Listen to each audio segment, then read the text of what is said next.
Hey, this is Adrian Gomez with 212 Athlete. I really apologize for delaying this long in getting to you.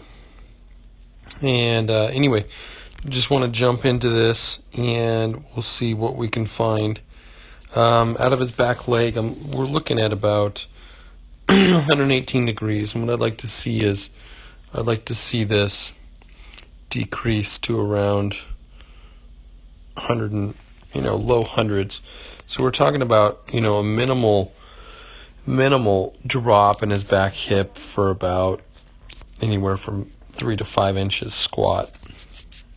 What that's going to do is it's just going to allow him to travel at a faster rate, lower to the ground. Everything's just going to be in a better position. So that's power out of the back leg. That's number one thing that we will want to start working on. That's gonna improve his power right away. Another thing, just looking at his back foot, you can see where his foot's pointing. Comes up. I think the reason why his leg leaves the ground so early is because of the placement of his foot.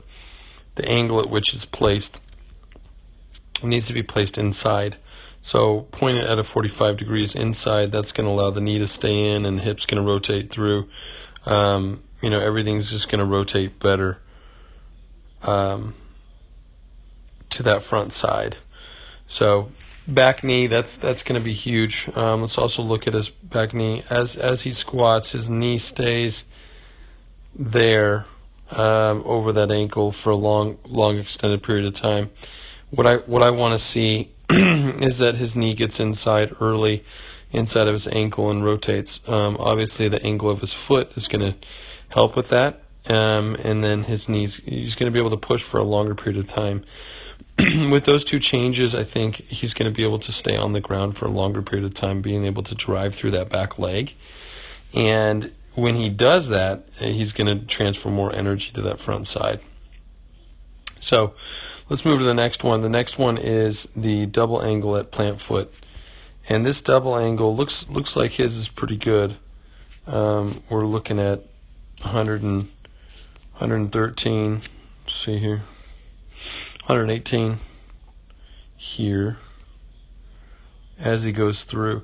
So that's pretty good. It's pretty fabulous. Anything over 110 is good. So his flexibility in his groin, hip flexors, hamstrings are pretty good, which is fabulous. Which leads us into his front leg. And this is what I want to really focus on. He's lost a little bit of momentum with the sliding, but not too much. This angle is going to be very important. It's 126 degrees, and I think it's too low. What I mean by that is I'd like to see him sit up a little bit better, where this knee is actually retracting back, and that's what allows his upper body to drive through. Knee comes back, upper body drives through. It's just going to be a reciprocal action. That's going to be huge. So 126, if you can get to 148, now it's at 448. But see how late it is. You've already released the ball, and it takes the point out of straightening that front leg. The front leg is straightened so that the hips can rotate and everything comes through. And you'll notice as you throw, your back leg is coming off the ground, and look at how much more energy you have to put into it with your arm. So it's a majority arm and not body. And if we can fix that, man, you're going to, number one, improve, and number two, your arm's going to feel better. Well, let's see plant foot. Let's see your front knee. Let's see what happens. Not too much of a movement. It's pretty minimal. I'd say about 9 degrees. It looks pretty good. You set up pretty well. This is good. This is good that you're not having to do that.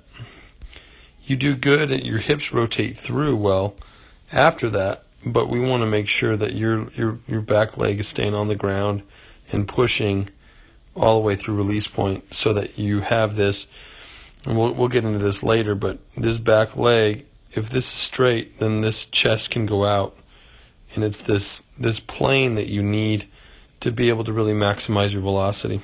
So with regards to the back leg squat needs to improve. The front knee angle 126 needs to go up to 100, 148.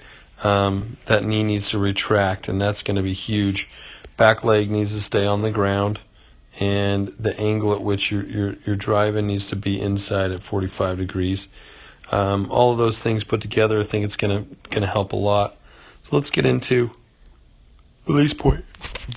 All right, release point right there. So this is what we call, A would be here, this would be B, and C would be down here.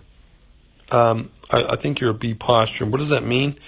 Well, it means that even before you throw, you're having to move your head with this much distance from where it starts to where it ends. And the minimal movement that you can make, if you can minimize the movement, you're going to maximize your ability to rotate, and number two, you're going to hit your spots better. So that's going to be huge for you to do. So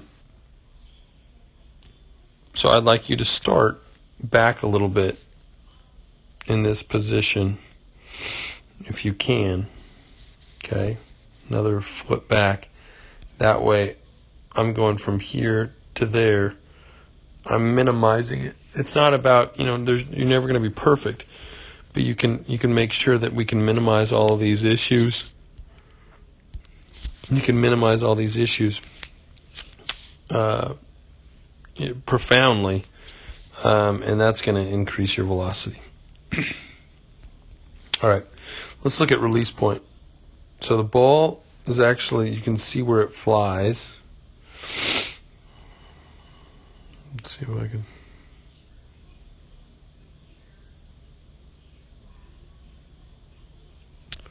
It starts to fly here. Looks like this is where it's at. It's actually quite a bit. So you release the ball almost behind your foot, and that arm drags through, and we're not getting that propulsion, the extension with the arm past that front foot. The reason why, number one, is your back leg isn't on the ground, so your leg's retracting this way, and then the ball has to be released with your arm and not your body. So that's number one. And then number two, we're going to get into high elbow, low elbow, chest extension, all of those angles. But the fact of the matter is, your release point is too early. We need to push the release point as far beyond that front foot as possible, and that's really going to help you, number one, keep you safe, number two, increase your velocity and the movement that you have on your secondary pitches as well. So there's a lot of great things that can be improved just by releasing the ball later. Okay, so let's get into stacking. Stacking is, you do a good job where you're leading with your butt towards your target, but I want to get this back knee and that back foot, like I said before, back knee, back foot inside and your upper body stacked over top of it. I like to see the head stacked over that foot as much as possible, stacking back as you drive through, and then keeping all of that energy back. That's where you're going to have that late break movement. All the secondary pitches get better as we move forward and stack better. So stacking could improve. I think it's the biggest thing is your lower half, getting your foot in the right position, getting your knee in the right position as well. All right, let's look at front glove. Front glove, you do a pretty good job of coming through. Let's look at it from this angle. Front glove's pinching, and then he's driving through with that chest. I think you do a good job. It's not bad. Yeah, it's pretty good. Yeah, I'm okay with that. It's good front glove. Okay, let's look at high elbow, and this is something that I want you to pay close attention to. I think you have what we call a low elbow. So it's down about 11 degrees. And what happens here, I don't think you get pinched as high enough as you should. You can see as you rotate forward, your elbow goes down. It's too low. And we need to make sure that that shoulder blade is up, pinched, and is stabilized earlier, so that when you drive through, you're driving with your chest. Right now, because of the lapse in the back leg, that's what you're missing. You're missing that stability in your lower half. That's really going to bring that stability to your elbow, so your elbow's compensating for it. So that's going to be huge. You're actually leading, looks like you're leading with your elbow, and your elbow's going before your chest. So I want to make sure that you're working on that high elbow, low elbow work on line, making sure that you're pinching better, and don't let the elbow drive low. All of the arm care that we do and the video on the with the weighted balls is going to help with the stability of that. Your elbow's just traveling too far low. Let's look at chest extension through here. So definitely high elbow or low elbow. That's something I want you to fix. So you're about 25 degrees, and what I want to see is, I want to see 48 degrees, somewhere in high 40s. We're not talking about much, we're not talking a ton, but I would like to talk about that back leg staying on. You can see the angle of your chest where I want it to be, and you can see that because of the lack of stability in your back half, your back leg, you're not able to get to that angle. So that stability of the back leg is going to be huge to fix prior to getting this chest forward, and one will establish the other. Last thing I want to talk about is, so chest extension needs to improve. You can see here, external rotation. You're not getting back quite to the point that I'd like to see you get back. The angle at which you're coming back is not. I